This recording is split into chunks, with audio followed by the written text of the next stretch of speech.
If you've been struggling with arpeggios at all, this video is going to be a game changer because believe it or not, with the right approach, you can play all 24 major and minor keys, one or more octaves in the right hand today. I'm going to show you exactly how. And if you're new here, my name's Jonathan, and on this channel we provide practical tutorials to help you improve at the piano faster. Now let's dig in. As I said, it's going to be a matter of following the keyboard geography. If that's a new term for you, that simply means the order of white keys and black keys that we play. So we'll go ahead and start with C major. We'll spend a little extra time with C major because so many are going to build off this one.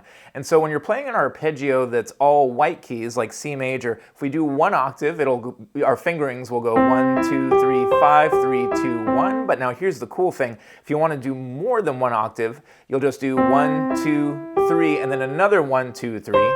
And you can keep going 1, 2, 3, 1, 2, 3 until you're ready to stop. Then you just play a fifth finger for that top note and turn it around. So 1, 2, 3, 1, 2, 3, 5 if I want to do 2 octaves, and then I follow that back. 3, 2, 1, 3, 2, 1.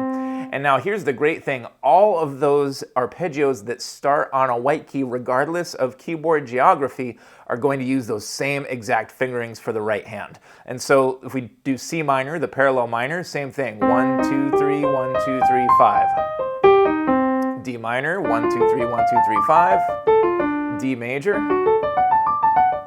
See the pattern here? E minor, 1, 2, 3, 1, 2, 3, 5. E major. F major, F minor, G major, G minor, A minor, A major, and then B major, and B minor. So already there's 14 keys in the right hand. Now let's talk about the ones that start on a black key. That's where the keyboard geography changes up a little bit. Most of these are going to be black, white, black, just like with D flat major. There are a couple that are going to have some slight changes. We'll go over those in just a moment.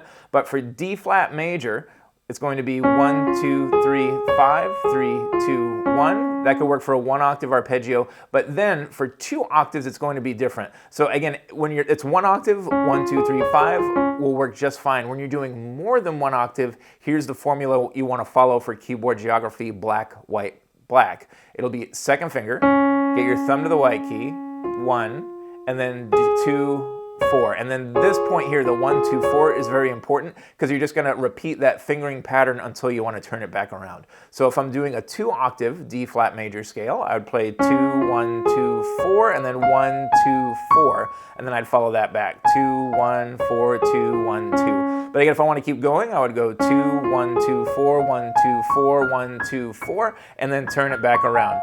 So when it comes to playing multiple octaves, these arpeggios, the more you can latch onto those fingering patterns that repeat, the easier it's going to be. So if we move on now to, well, actually, sorry, that was C sharp major or D flat major. That's one of our enharmonics. If we wanted to turn that into minor, it would be the same exact thing. So 1, 2, 3, 5 for 1 octave, and then for 2 octaves, 2, 1, 2, 4, 1, 2, 4.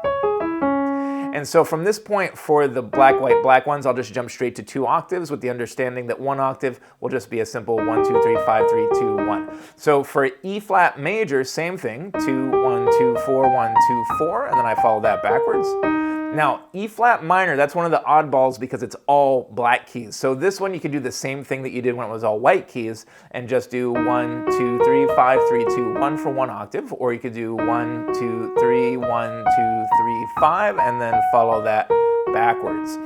Moving on to the next black key, we have F sharp major. That's actually another all black key one. So again, 1, 2, 3, 1, 2, 3, 5. But then when we do F sharp minor, we're back to that keyboard geography again that we did with C sharp and E flat, where we have black, white, black. So for that one, we're going to go back to 2, 1, 2, 4, 1, 2, 4, and then follow that backwards. Moving on to G sharp major or A flat major, 1, 2, 3, 5, 3, 2, 1 for 1 octave. Again, this is that black, white, black orientation. So we can again use that fingering 2, 1, 2, 4, 1, 2, 4. And then if we change that to the minor, G sharp minor, we're just adjusting to B in the thumb, 2, 1, 2, 4, 1, 2, 4. And that brings us to B flat major and minor. Now this is a bit of an oddball because B flat major is actually black, white, white. We haven't seen that before. Now this one you can actually use the same fingerings as when the keyboard geography is black, white, black. So for 2 octaves you could play 2, 1, 2, 4, and then again 1, 2, 4, and then follow that back. But then in B flat minor, that's a unique one because it's black, black, white. A couple ways you can do it. You could try doing 1, 2, 3, 1 like we did with C major, like this, 1, 2, 3, 1, 2, 3, 5. That's a bit awkward because of the thumb on the black key. I wouldn't necessarily recommend that. I personally think the easier fingering for that is 2, 3, 1, 2, 3, 1, 2, and then follow that back. 1, 3, 2, 1, 3, 2. And that is all 24 major and minor arpeggios in the right hand, complete with the fingering tricks. And then when you're ready, check out our ultimate guide for the left hand arpeggios, all major and minor keys. We'll see you there.